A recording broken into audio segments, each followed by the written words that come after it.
Okay, LaYinka Sumayah. This episode is a little bit different. We are going to be giving advice to our younger selves. Okay, so I think it would be good and interesting actually to speak to our younger selves in this episode, and we can see where that goes. So I think it would be good, first of all, for us to share who we were, what our names were, or who we were known as our younger selves. So Samay, I just want to quickly introduce your younger self. She's called Maya, Okay. from my mom pronouncing my name Sumayah. So Maya is my nickname. And growing up, up until I got married, everyone knows me as Maya. Okay, mashallah. Maya. And mine was Ola. Okay. Comes from my full name, LaYinka. And my family just took the first part of that, and everyone just called me Ola. Okay. So now I'm going to confuse the viewers a little bit, because before I became Muslim, my non-Muslim name was Yinka. So we share a name. Very few people know that. So I was known as Yinka. So when I speak to my younger self, I'm going to be speaking to Yinka. So we would encourage you, the viewers, to do the same. So as we're doing this, you might want to picture your younger self in your mind, choose an age. We're doing the same. And as we kind of speak, maybe that age is going to increase, maybe it will decrease. We might want to mention what age our younger selves are whilst we're speaking. And obviously we can break out of speaking to our younger selves and discuss, what's kind of coming up for us.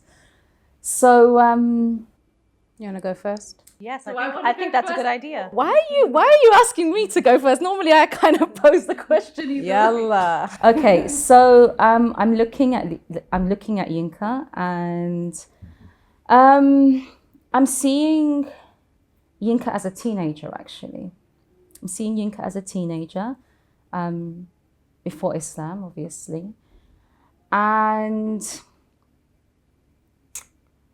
wow. This is deep. This is deep. I'm looking at her, and what would I say to her? Okay. I would say, Yinka,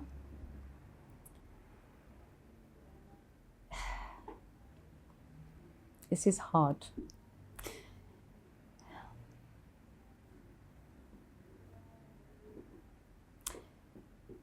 Yinka, when you were younger, you didn't have a loving, close relationship with your father. You didn't know what love was with your father, and you were dealt with harshly, strictly, in a very kind of rigid way. You were put down, you were criticized. But you don't need to carry that with you. You won't need to carry that with you. One day, you're going to be stronger. You're going to find yourself. You're going to do great things. But don't carry that with you into your choices. There are things that happen in life, things that will happen in life, that will rock you, that will rock your foundation, that will make you question yourself and your identity and your value and your worth. But you don't need to carry the actions of others that were primarily from your primary caregivers into your future. But even if that happens, and it has happened, you can break away from what was the norm. And that's a tool that you can carry into your future. You can break away from what was habitual, what was familiar to you, and you can become a different person. You can have a different type of experience. Oh, Sumayah. What got you emotional about that? I don't know. Just the whole thing.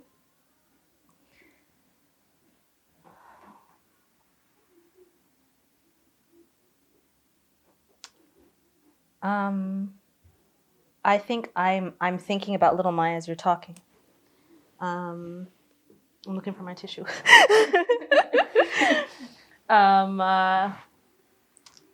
She is. It is? Did I actually put it there? She is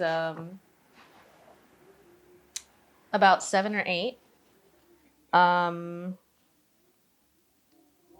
She's growing up in Egypt, and I think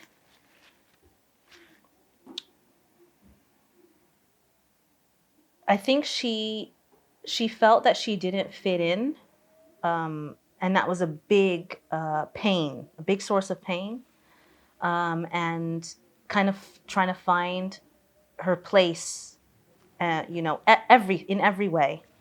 Not being from the culture, the language early on, really not having friends. Like, I think that the emotion that comes up is loneliness, like a deep loneliness. And what I would say to her is that, like, you don't have to worry about being liked, Maya. You don't have to worry about fitting in here necessarily or being accepted. A time will come in the future where you'll be brilliant. Like, people will love you truly just for being yourself. Like, it's gonna be extraordinary. And this feeling like you want people around you or you want people to be your friend, it will change in that the people who surround you will be your people truly. Like, you won't have to do anything. You won't have to perform. You won't have to be anything. And they'll love you like you can't imagine. I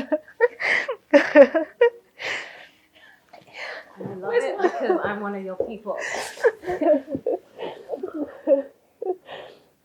I love you too.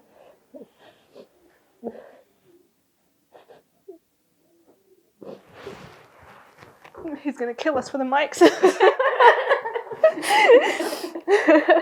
You know you found your tribe, right? Alhamdulillah Rabbil Alameen.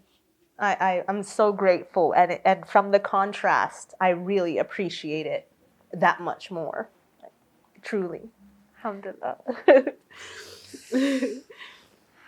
Uh-huh.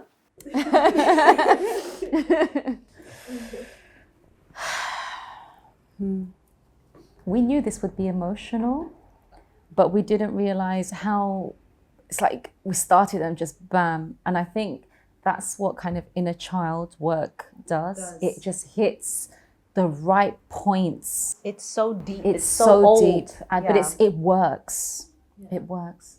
So what's LaYinka saying to Allah? When I think of Allah, I always think of this brilliant, bubbly, bright, friendly, life of the party little girl, and who was just open and just trusting, and she had no idea what was coming. And I guess in many ways I want to say to her, like, Allah, life will come, but you don't have to live in a shadow of yourself. You don't have to strip yourself away in order to protect yourself from harm. You don't have to lock yourself up into a box so that you're not hurt. When you were 5, you were violated from someone who you would never have thought would do that to you. But that doesn't have to be your story. That hurt, that breaking of trust doesn't have to apply to every single person that comes your way, and that there are people who genuinely love you and who would never harm you. Trust them, open up to them, allow them in, because they are in your corner. And even though there are people out there who might not be, but there are also people who are in your corner and will be in your corner. And whatever happens, you're still brilliant, you're still bright, you're still beautiful, you're still giving, and you've got so much to give to the world. And don't let your experiences stop you from giving to the world, because your light is needed and you can touch lives everywhere. And I feel like in many ways that I channel that in the work that I do, just to give that light to people, that I know that this light that Allah has given me, in order to kind of say, Allah, you're still there, you know? And thank you. I think as you were speaking, I kind of jumped a few years, and I saw myself as a new Muslim. So this is going back 20 years. And prior to that, I was at the top of my class. I was extremely bright. I think that's probably what triggered it off when you mentioned bright. I was at the top of my class, straight A student, extremely academically inclined. And then I found Islam. And I remember all my teachers saying to my mum, you know, she's gonna really be someone one day. You know, she is very bright, she's intelligent, straight A student. She's going to go to university, she's going to do her master's, even a PhD. She's going to have an amazing career. And then I found Islam. So I'm looking at the new Muslim, younger version of myself 20 years ago. And I didn't achieve those things in the traditional sense, because I kind of got wrapped up in the world of Islam as it was back then, and went through a variety of experiences, some very, very painful, some where I was alone. I lived in so many different places, and I'm seeing the younger Aliyah now, because she's Muslim, and I'm seeing her very unstable, moving from room to flat to house in different, you know, in the first couple of years after becoming Muslim. And I would say to her, you have a Lord who knew the sincerity in your heart the day you took your Shahada, who knew that you became Muslim for him, who knew that you moved away from everything that your parents had raised you upon to embrace the truth, because you were rationally convinced that this was the truth.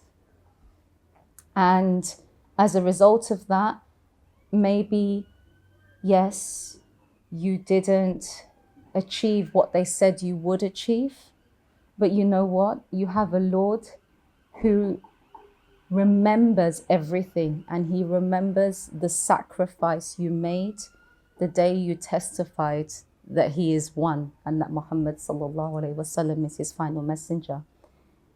And though you may not have achieved what they said you would, subhanallah, he opened opportunities for you that you could never have imagined. And this is Allah. This is Allah. So I would say to her, it's okay. You haven't become that person, but he's going to make you become a different person. He's going to reward your sacrifices in a way that you never have imagined. And this is the promise of Allah. Alhamdulillah. What's Maya saying, Sumayah? Oh, she's older, way older. This is almost a decade ago, so early 20s.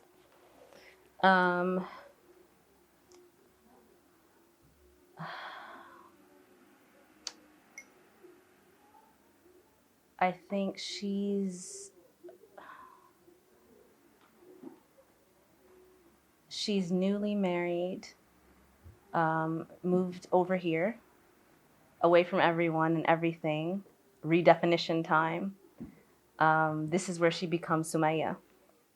And there's a naive, idealistic excitement, all the things I'm gonna do. It's gonna be like this, it's gonna be like that. It's buzzing. And when you said life of the party, and there's this kind of bubbly, childlike kind of joy, and a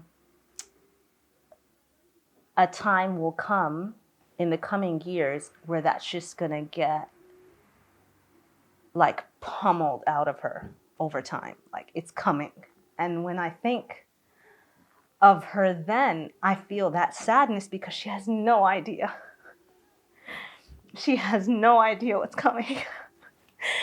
And it's gonna take that that sense of joy and like that, it's gonna take it away, and it's gonna be gone for a while. But what I want to tell you, Maya, is that it's gonna come back again. You're gonna go through it, but it's gonna come back again. It's not lost on you forever. You're gonna be different, and you're gonna see everything differently. But you are maturing and changing, and you're gonna come back to it in a more insightful and measured way. But you are gonna be happy and whole and everything again. But I just there's just such a profound sadness when you look when I look at her, that almost unassuming, there's an innocence there that was just, and it makes me sad. But yeah, that it's not the end of the story.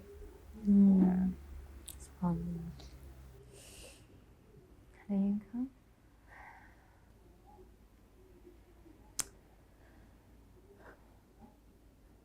I look at the adult Allah and her experiences in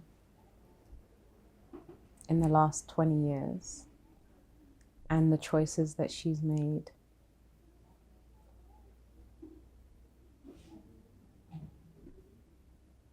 And I say thank you. I look at her and I say, thank you for making those choices. Because without you, I wouldn't be here today.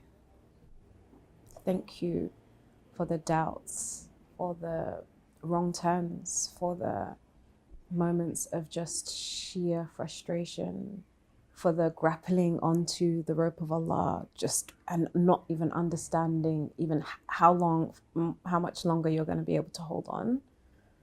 But just thank you, because with that, every ounce of strength that you used,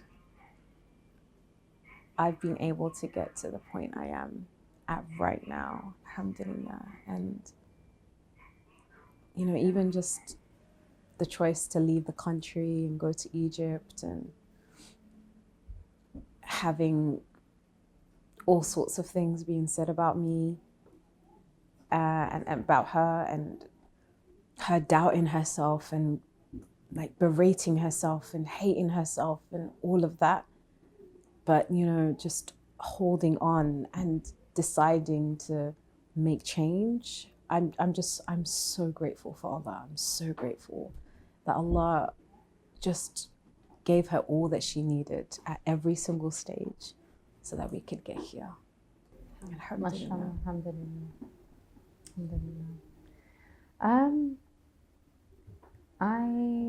I'm kind of having images of Yinka as a very young child, as a teenager, as a Muslim, into adulthood, as a mother. So it's kind of like all coming. It's like a journey, and I'm seeing how she was a child that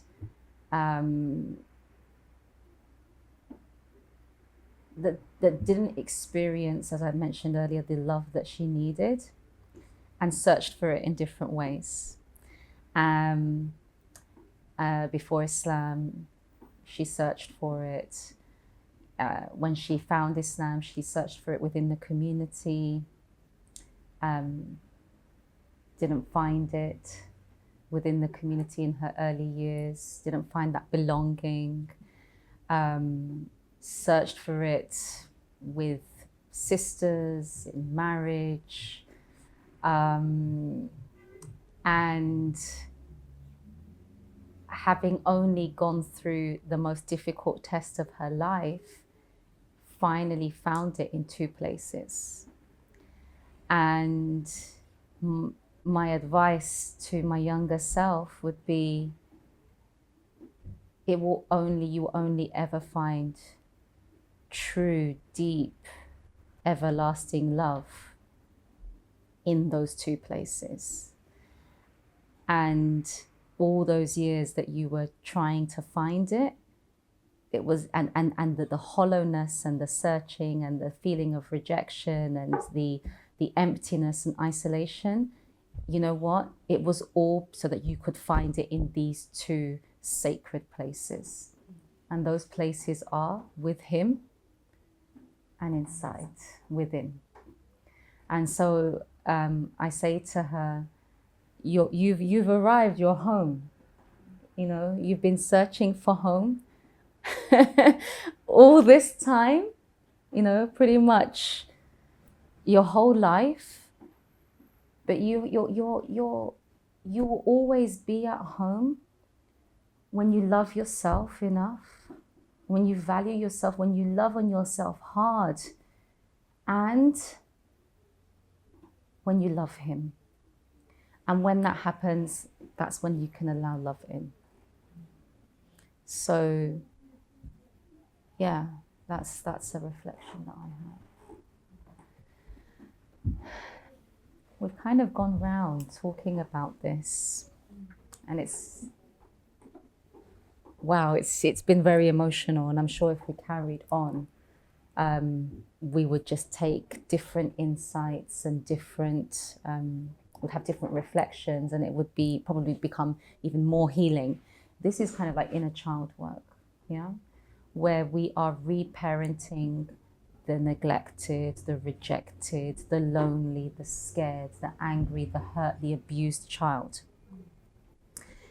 So I just want to spend the next few minutes just briefly talking about inner child work and how amazingly therapeutic and healing it is, and how we as the wiser, loving adult can love on that inner child who isn't whole, who isn't feeling secure, who is scared, and how that inner child manifests in different ways as the adult. So just a few thoughts. I'll start with you, Sumayah, on that, inshallah. I'm hearing you define inner child work about like healing early trauma. I think it's important to point out that early trauma does not have to be a result of explicit abuse or doesn't mean it's not implicational on parents or anything like that, but as a child you can perceive and experience as traumatic, and you need to heal from that in the future. That, and I think I echo your sentiment that it's so critical. Like everybody needs to do their inner child work. There's no getting around it. I think that it not only has that impact on how you feel with regards to connecting, like looking backwards, but also it'll impact your relationships with your children. And because a lot of our stuff comes up when we interact with our children, there are many versions of us, or our spouses. We relive these certain aspects that come out, and with the healing work, it really helps.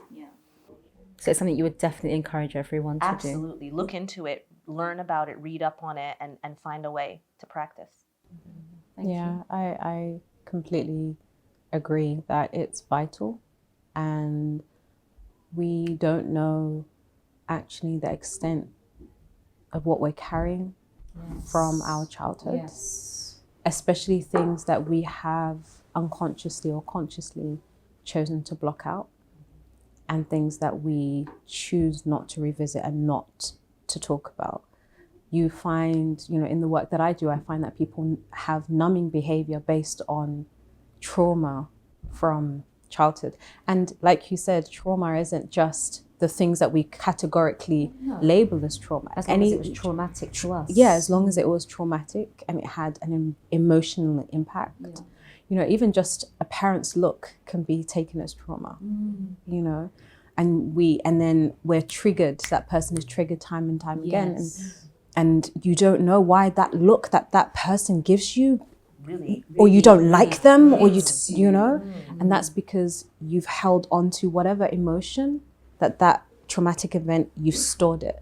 And I say it's vital. It's vital, like you said, Sumayah, to deal with and process the past, and in order to move forward in a wholesome, healthy, connected, grounded way, in every sphere, because we have different relationships, employee, like different kind of relationships, and it comes in, and to be open to receiving whatever comes up, and to facing whatever comes up, and knowing truly that you're safe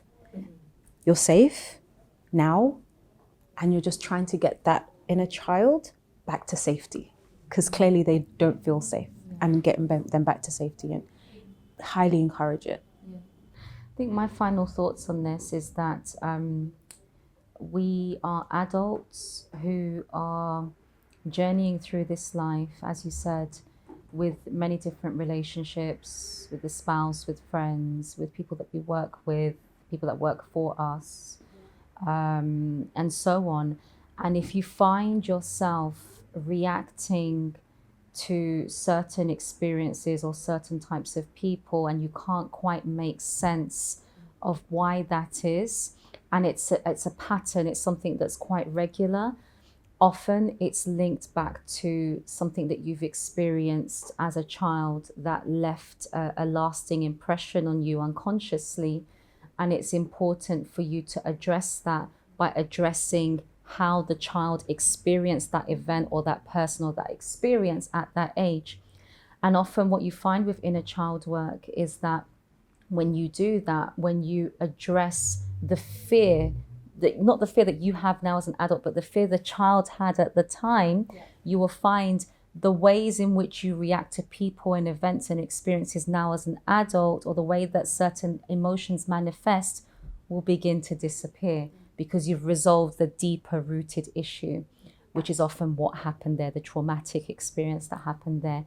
I believe it is something that, I echo your sentiments, Sumayah, it's something that everyone should do and everyone can do. And it's incredibly gentle, it's loving, it's compassionate, it's merciful, to just imagine your younger self at a certain age and just to say, I acknowledge that you're scared about this. I acknowledge that you're angry about this. I acknowledge that you're hurt about this because of what happened. Right now, you have me, and I'm going to love you, and I'm going to protect you, and you're safe and you're secure. And that's safe and security. Right? Safety and security is so important. That safety and security is important. And it's almost like when you speak to your inner child in that way, it's almost instantly you just feel like I'm okay. So we wanted to talk about this in this episode because we find with a lot of sisters that we interact with, that there are inner child issues that are manifesting in their adulthood, and you don't need to carry that with you anymore. You don't need to allow this hurt inner child to affect your future and your relationships with other people. It can be resolved through this very, very gentle form of self-therapy. So we've come to the end of this episode. I am really, really looking forward to reading the comments, as I'm sure you are, Sumayah, and you are, LaYinka. Yeah. And I just want to say high five, because that was hard. That was really, really hard. But you know what? I pray that our openness and vulnerability encourages other people to be vulnerable with their inner child and themselves too, inshallah.